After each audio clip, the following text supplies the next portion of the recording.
نبی پاک کا ذریعہ معاش کیا تھا؟ نبی پاک صلی اللہ علیہ وسلم کا ذریعہ معاش اوائل زندگی میں دیکھ لیجئے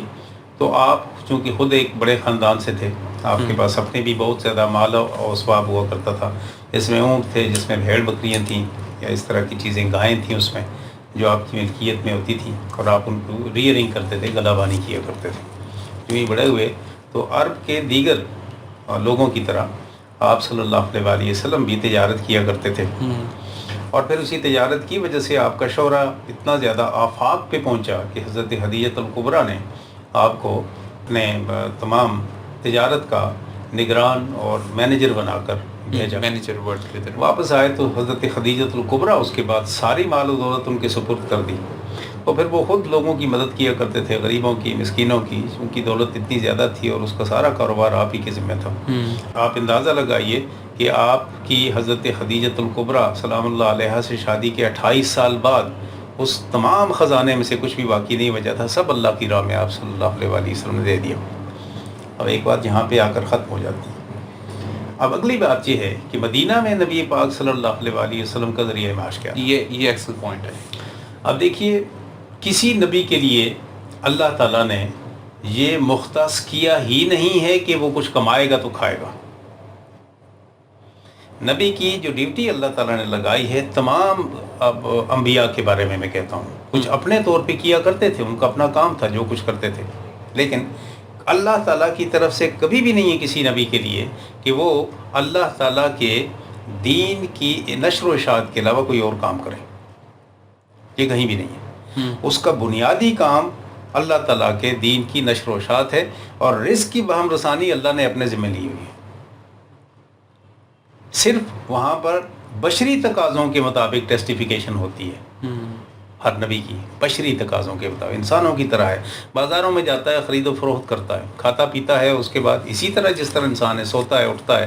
اس کو بھی اونگ آتی ہے، نیند آتی ہے، بہت سارے جتنے بھی بشری تقاضے ہیں وہ سارے پورے کرنے کے لیے شادی کرتا ہے، اولاد ہوتی ہے اس کی، ٹھیک ہے، ایک سے زیادہ شادیاں بھی کرتا ہے،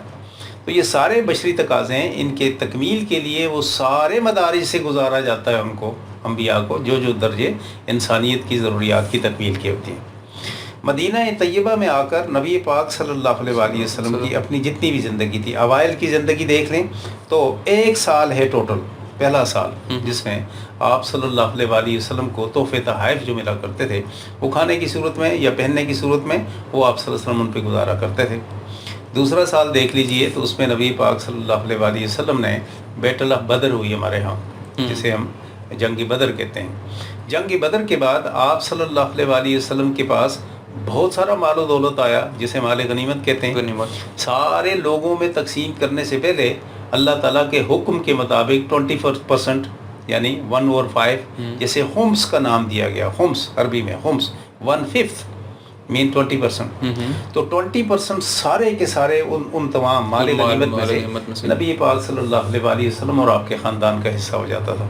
اچھا، ٹھیک ہے، ٹھیک ہو گیا۔ تو وہ سارے کا سارا آپ صلی اللہ علیہ وسلم اپنے لیے، اپنے گھر بار کے لیے، اپنے عزیز و اقارب کے لیے، ایون دو کہ اپنے خاندان کے لیے استعمال کرتے تھے۔ پھر آپ دیکھ لیجئے کہ اس کے بعد آ جاتی ہے ہمارے پاس بیٹل آف احد جو تیسرے میں ہوئی، تو یہاں پر بھی گو کہ مسلمانوں کو نقصان ہوا، لیکن مال غنیمت سارا مسلمانوں کے پاس آیا، کیونکہ وہ چھوڑ کر بھاگ گئے۔ ہاں، پیچھے سے آئے تھے، ٹھیک ہے، پیچھے سے تو آئے، وہ انہوں نے 70 مسلمانوں کو شہید کیا، لیکن مال و اسباب وہ پہلے ہی چھوڑ کر بھاگ گئے تھے، وہ باہر سے جا کر پھر پیچھے مڑ کے خالد بن ولید اپنے 200 گھڑ سواروں کے ساتھ جو آئے تھے، ٹھیک ہے، تو وہ بھی سارا، اس میں بھی 20%۔ یہ تو لافل ہے نا قرآن مجید میں، سورہ انفال بھی دیکھ لیجیے آپ، اس میں یہ صرف اسی لیے قرآن مجید میں اتری ہے، اس میں خمس یعنی قل الانفال للہ وللرسول ویسألونک عن الانفال، اس بات سے اس کا آغاز ہوتا ہے کہ لوگ تم سے مال غنیمت کے بارے میں پوچھتے ہیں تو کہیں کہ قل الانفال للہ وللرسول، یہ اللہ اور اس کے رسول کا ہے، جو کچھ تمہیں دے دیا جائے شکر ادا کرو اس کا، ورنہ نہ دیں تو تب بھی کوئی پابندی نہیں ہے۔ لیکن پھر نبی پاک صلی اللہ علیہ وسلم 20% اپنے پاس رکھتے تھے اور باقی سارا ان کو دیتے تھے۔ یہ آپ کیا اس وقت ذریعہ معاش تھا۔ جنگ خندق میں کسی قسم کا کوئی مال غنیمت نہیں آیا، لیکن جس وقت وہ چھوڑ کر میدان سے صبح کے ٹائم پر اللہ کی تائید اور نصرت سے بھاگ گئے تو پیچھے ان کے سارے اونٹ، ساری بکریاں، سارے جانور، ان کے کارڈرنز دیگیں جن میں وہ پک رہی تھی، وہ ساری کی ساری اس میدان میں بکھری ہوئی تھیں، کوئی ادھر بھاگ رہی تھی کوئی ادھر، تو آپ نے جا کر ان سب کو قبضہ کیا، وہ بھی 20%۔ پھر دیکھ لیجئے چارٹر آف مدینہ کی وائلیشن کرتے ہوئے بنو قینقاع، بنو نذیر، بنو قریظہ کو نکالا گیا، and they were strong hold people in Madina, بڑی بڑی ان کی جائیدادیں تھیں، ان کی جاگیریں تھیں ساری، وہ ساری کی ساری نبی پاک صلی اللہ علیہ وآلہ وسلم کے پاس آئیں، وہ کسی صحابی کو تقسیم نہیں کی گئی، اس لیے کہ وہ کسی جنگ کے سلسلے میں وہ ساری فتوحات نہیں ہوئیں، وائلیشن آف چارٹر آف مدینہ کے تحت وہ ساری فتوحات، اپنے علاقے چھوڑ کے وہ گئے، ان کو نکالا گیا، تو ان کے سارے قلعے، ان کی ساری زمینیں، ان کی جائیدادیں، ان کے مکانات، ان کے سارے نبی پاک صلی اللہ علیہ وسلم کے پاس آئے، اور وہ نبی پاک صلی اللہ علیہ وآلہ وسلم نے اپنے خاندان والوں کے لیے پھر تقسیم کی، اس میں سے حضرت علی کو بھی اس میں سے دیا، دیگر سب کو بھی، جتنے بھی تھے ان سب کے حصے اپنے اپنے خاندان کے، اور اس میں سے کسی صحابی کو نہیں دیے، اس لیے کہ یہ اللہ کا فرمان تھا کہ یہ صرف آپ کی ہے، وہ ساری آپ کا ذریعہ معاش تھا نبی پاک صلی اللہ علیہ وسلم کا۔ پھر خیبر جب فتح ہوتا ہے تو واپس میں آتے ہوئے فدق کی پوری وادی، اب خیبر میں بھی نبی پاک صلی اللہ علیہ وسلم کا پورا جتنی فتوحات تھی اس میں بھی تو آپ صلی اللہ علیہ وآلہ وسلم کا 20% تھا نا، خمس تھا، وہ حصہ بھی آپ کے حصے میں۔ پھر واپسی پہ جب آ رہے تھے تو راستے میں فدق کی وادی آتی ہے، بہت بڑی وادی ہے، وہ ساری کی ساری بغیر جنگ کے آپ صلی اللہ علیہ وسلم کی انہوں نے پیش کی توفتاً، وہ قبول کی، انہی لوگوں کو اپوائنٹ کیا کام کرنے کے لیے، چونکہ وہ بھی بغیر جنگ کے حاصل ہوئی تھی، اس لیے اس میں بھی کسی زور صحابی کا حصہ نہیں تھا، وہ نبی پاک صلی اللہ علیہ وسلم کا، تو ان سب کی یافت، ان سب کی پروڈکشن جو آتی تھی یہ نبی پاک صلی اللہ علیہ وسلم کا تھا، اور یہ بھی صرف 1 یا 2 بار کا واقعہ ہے نبی پاک صلی اللہ علیہ وسلم کی زندگی میں، کہ جس طرح کہا جاتا ہے نا کہ کھانے کو کچھ نہیں تھا ان کے پاس، آپ صلی اللہ علیہ وسلم کے پاس، یہ بھی 1-2 واقعے ہیں بس صرف، یہ ایسے ہی نہیں ہے کہ روزانہ کا معمول تھا، معمول یہ تھا کہ نبی پاک صلی اللہ علیہ وآلہ وسلم ان کے کھانے کے دن کے اور رات کے جو مشروبات ہیں ان چیزوں کو دیکھا جائے تھا، ٹھیک ہے، آپ صلی اللہ علیہ وسلم کے لیے خشک انگور، یعنی خشک انگور کافی سارے بھگوئے جاتے تھے، اور وہ صبح کے ٹائم پر آپ ان کے وہ پانی کو پیتے تھے، 3 دن تک پیتے تھے، چوتھے دن ان انگوروں کو چبا کر بھی ساتھ کھا لیا کرتے تھے،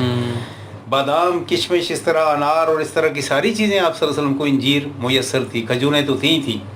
ٹھیک ہے، دودھ آپ صلی اللہ علیہ وسلم کے لیے، اور دیسی گھی، اسی طرح دہی، اور اسی طرح دیگر تمام اشیاء جو بھی تھیں، گوشت وافر مقدار میں،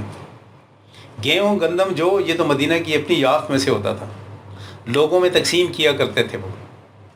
تو آپ صلی اللہ علیہ وسلم کا ذریعہ معاش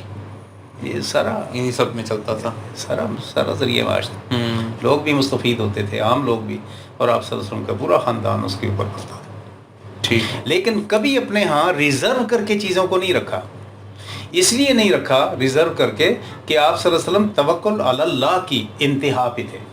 ایک بات، دوسری بات یہ ہے کہ وہ یہ جو جتنی بھی چیزیں تھیں اس تسلسل سے آتی جاتی تھیں کہ ان کو رکھنے کی ضرورت نہیں پڑتی تھی، بات ٹھیک ہے، ریگولرلی آیا کرتی